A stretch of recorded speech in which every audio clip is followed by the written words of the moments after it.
Reef fam, March here, Fragbox TV. This is going to be a really cool video. We are at Aci Aquaculture. Why is it going to be cool? I feel like I just walked through a time machine. This is very, very different. Oh my God, look at that. There aren't radions. What? Somebody's still running halides. We're with Chris. Why is it called Aci?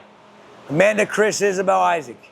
Amanda, Chris, and? My wife, myself, my 2 kids. Oh, that is very cute.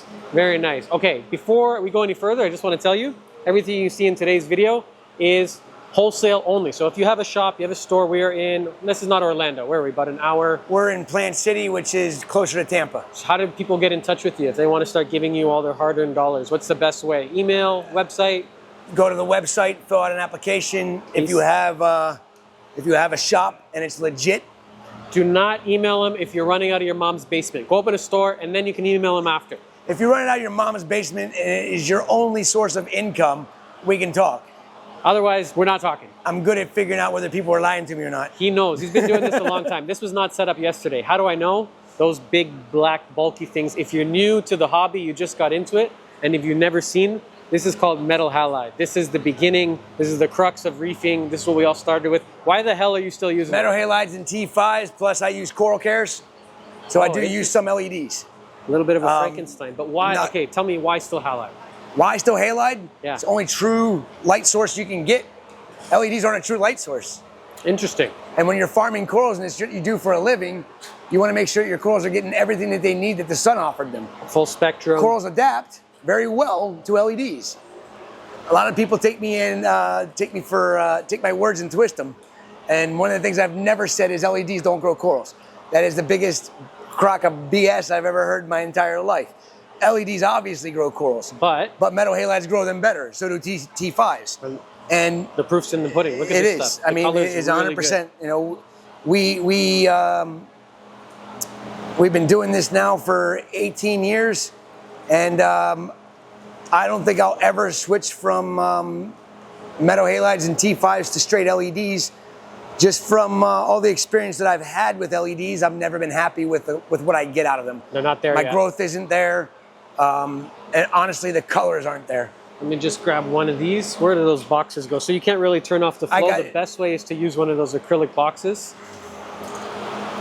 So we can kind of do a top-down shot. What are you using for salt? I have a custom blend from Captivate Aquaculture. Oh, interesting. I've never heard of them. Chris Wood has been a good friend of mine for 17 or 18 years. He's a marine scientist. And he formulates my salt to exactly what I want for the specs of my water. It's not something that just a hobbyist could use because it'd probably kill their tank. Okay, so why not just use a standard kind of, sorry, this is floating away, off the shelf, Red Sea, black bucket, blue bucket, or because an I do this for a living and I want nothing but the best raw materials. I don't want to have to deal with all the problems that come about with mass-produced salt. Mass-produced salt, every brand's got a problem at some point. Right. When you have quality control. Recall, there's high manganese, high iron, high this, high that. There's always a problem with mass-produced salts. And it's never necessarily an intentional thing. It just happens. But it just happens. Mm-hmm. And I don't want that. Except for Fritz salt. Sorry, we just got to get that out of the way. Fritz salt never has any issues, any problems. It's the #1 salt brand in the world. We just got to, okay, now we can continue talking shit about all the other brands. What do you feed the fish? Because these are some of the fattest, healthiest fish I've ever seen in captivity. I've always been a very big advocate of making sure your fish are fat and happy all the time. Yeah, they look great. Because if you have fat, happy fish, they won't pick at your corals. If you have fat, happy fish, they'll constantly pick at the algae that's growing. You ever try Vitalis fish food? We use a concoction of food. I use mainly PE mysis, San Francisco Bay brine shrimp. There's 30 tangs in each one of these 1,000-gallon tanks. They get a full sheet of nori every morning. 1,000-gallon tanks. Where do you even get these? These are 1,000 gallons. These came from Canada. From Canada. Dolphin tanks. The tanks are from Canada. Terra-free. Look at that. I've actually They're hand-me-downs. I bought them from an African cichlid farmer that was going out of business. Yes. And I was looking at buying these before, and they were $4,500. Where's the sump? It's back here. It's also got coral in it. So I've never seen anybody use something so big. Like you can't. It's hard to reach across. Like what if you drop something in the middle? I'm not the tallest guy, but that's like great for me. Then nobody can touch my corals. That's where you put the stuff you don't want anyone to get. No, it's actually, believe me, I actually don't. I'm not a huge fan of these tanks anymore after I put them in, because they are so big. It's so hard to keep them clean with the short staff that we have. We have a very small staff here. Because I can't find any employees. Hey, if anybody wants to work, has passion for this, I don't want somebody that wants a job. I want somebody that wants to turn it into something. He doesn't want someone who wants a job. He wants somebody who wants to work. Somebody that enjoys playing with corals. You're looking for a Salem. I'm looking for a Salem, another me. Maybe I can get that company down in Texas to clone my ass. Jacob, are you looking for a job? I can't afford Jacob. Are you looking for a job? He's hiring. No, okay. I can't afford Jacob. I tried. I can't afford him. So this is your sump. That's my sump. But your sump also looks like a coral tank. It is. So is it really, when does a sump not stop working as a sump? Does it really matter? Yeah, it doesn't. What do you need a sump for? For this, wow. That's a skimmer. So on this tank here, we run the EXT 9000 protein skimmer by Reef Octopus. It's got 2 Bubble Blaster 10,000s on. We run, with this line, we're running ozone into the system. It gets injected into the protein skimmer, then all the effluent goes to a huge carbon bed. We also run algae scrubbers. What's inside? Oh, okay. And yeah, I mean, this is all the gunk. The latest and greatest version before Josh sold the company. And then we have on this system here, we have 3 return pumps. They're 2 Dolphin Amp Master 6250s. And then that beast right there, which is, I think... it's a pool pump. It's a pool pump, yeah. And then I run a 3-ton chiller and a 5-ton chiller, which is our heat pump. It actually does both. And then we have the Reef Octopus 350 Pro, which is their biggest calcium reactor, holds 80 kilograms of media. I've never seen one that big. And but it looks like on top of that, you're also dosing. Yes, we also, I do things simple. Okay, if every reefer started off the simple way instead of getting in all these fancy smancy ways of doing things, they'd be staying in the hobby longer. Calcium alkaline mag? No, kalkwasser. Kalkwasser, okay. Kalkwasser. It takes, I use 2 55-gallon drums because I evaporate roughly 25 gallons a night when it's dry, about 18 gallons a night when it's humid. And this dosing pump here matches the evaporation with kalkwasser. And then what a lot of people don't realize is kalkwasser takes care of your alkalinity. It'll also add a lot of calcium to your water. And this is doing most of the heavy lifting. This is your. No, this does most of the heavy lifting. Yep. This is only there to keep the alkalinity stabilized. The other way around. Okay. Yes. Interesting. Calcium reactor then is controlled by the apex. So I have the CO2 solenoid is plugged into the Milwaukee controller. Tells it come on. The outlet on here has a rule that talks to my Trident.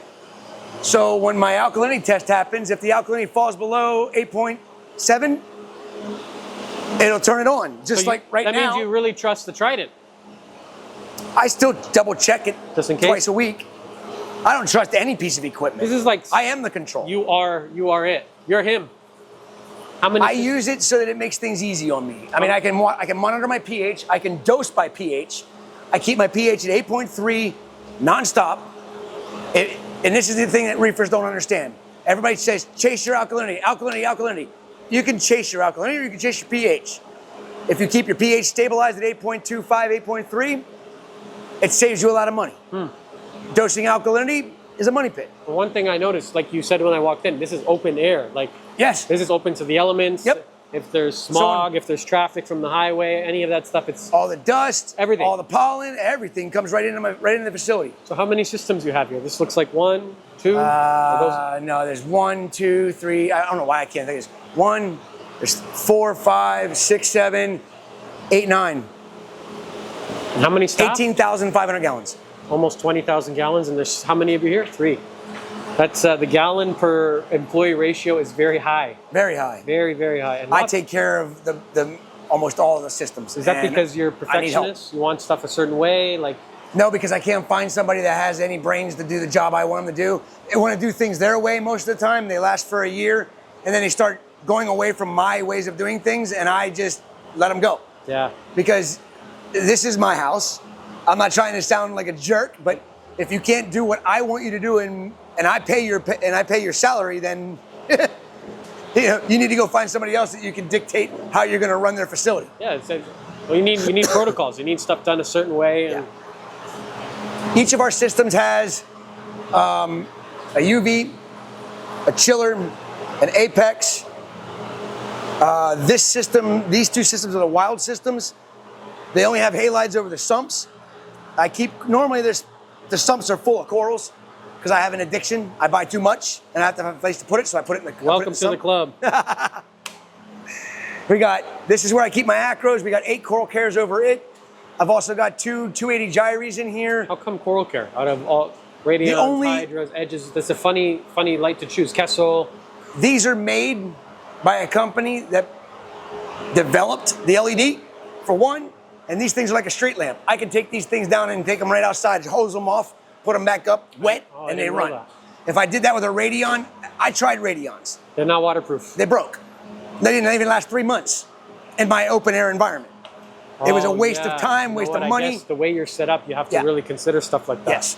That's not a normal consideration for most people. Plus, when they did work, my corals never got the color that I got out of metal halides and T5s. And then when Terrence from Neptune, when he worked for Neptune, he talked about these, and I bought a dozen of them when they came into the country. And I put them up, and I was really happy with the results I got, so I bought 48. And here, Reef Bright and T5, is that because it's LPS or softies? Yeah, this is just T5s with a few Reef Brights to help make the acanthos pop and show their subtle colors. Also helps with the euphyllias popping. They look great from here. I know it flows on, but they are. Everything, and they just came in. They look awesome. They literally just got tanked at like 7 o'clock last night. Wow. Actually, the majority of the corals that are in these 2 wild coral systems, we got 850 corals last week from Australia. And we got 750 corals last night from Indonesia. Looking at here, Alveopora or Gonipora? That is really cool. That's a Goni. That's a beautiful, beautiful piece. It is. Oh, dude, you should see I got all these branching Gonis down here. Let's take a look. Branching Gonis. That's something we don't see Not too Alveopora. often. I got Alveopora branching right next to him. I've seen branching Alve. I've never seen branching Goni. That's branching Goniopora. And that's Alveopora. Yeah, this one I've seen before. Let me see if I can zoom in. Bear with me, guys. No, it's a little bit tricky with the lights, but. And then this is all branching Goniopora over here. So many corals. Is this plywood, and did you make this? Yeah, Daniel made it. He made it. Yeah, I've only heard of crazy people online making tanks out of plywood, but then I'm like, oh yeah. Yeah, this is made out of 3/4 inch plywood. And then it has fiberglass on all the edges, on all the corners. Yes. Wherever there's wood meeting. How do you get it to be waterproof like that? Then we got epoxy paint. And that's it? Yeah. And it works? Yeah. That is so cool. That one there's probably 8 years old, and it needs to be redone. It's starting to get bad. You just get another sheet of plywood. No, just take it out, sand it down, and fix it. Paint it over it again. I like these. This is something else. We never see sea swirls anymore. This was like a staple in the hobby. If you had a tank, you had a sea swirl. But at times I don't know why people don't use them. They'd rather spend $700 on a Vortex than you don't get any directional flow. There's no dynamic flow out of it. It's very linear. It's just very linear. Yeah. So that was my problem over with Euphilia tank. This is going to be the new Euphilia farm. What's this one that's run? That's not a sea swirl. Ocean Sea Wave. Oh, we have a cameo appearance. Hello? Reef Builders in the house. What up, Salem? Ocean Sea Wave. They're out of UK. Very cool. Shout out to I had them build this for me. And they made a bracket that would hold a Voyager HP10. So you want to talk about dynamic flow. Now I've got 4 HP10s running the whole tank versus it was 5 gyres and 2 Octopulse 4s. Now I got 4 of these running it only and a closed loop. And it's mind-blowing. Looks like it's working. Any new projects for this year? What are you fixing? What are you building? What's on the forefront of your mind right now? I really don't have anything crazy that I'm going to fix other than be better at doing maintenance. Maintenance? And finding help. So if anyone's watching this video and you're close by and you're looking to work for a coral hoarder, this might be your dream job. Come on by. It ain't your dream job, I guarantee you. I've had so many people get hired here and they say, this is my dream job. I'm like, no, it isn't. And after a couple of years, they realize it's not your dream job. We'll make it your dream job. And if you have a store that doesn't happen to be in your mom's basement and you're looking for wholesale, again, I'm easy to get along with. Aci Aquaculture. As long as things are done my way. And that's where the things always go wrong, when things aren't done my way. Then I make sure it's not your dream job anymore. we like things done the way we like things done. Okay, guys, I hope you enjoyed this video. I'm actually easy to work for, as long as we are on the same page. Okay, we'll believe the rumors when we hear back. Any questions for Chris, comment below. I'll ask him to maybe answer them in the next couple of weeks. I promise you, you're never going to see another operation like this. It really is like walking into a reefing time machine. It's really, really cool, guys. I hope you had fun. I hope you enjoyed it. And I hope to see you back here on the next episode of Fragbox TV, or maybe in the next couple of days at Reefapalooza. That's it. Thanks for the time, stopping by, man. Appreciate it. Appreciate it. Bye, lizard lady. Bye, guys.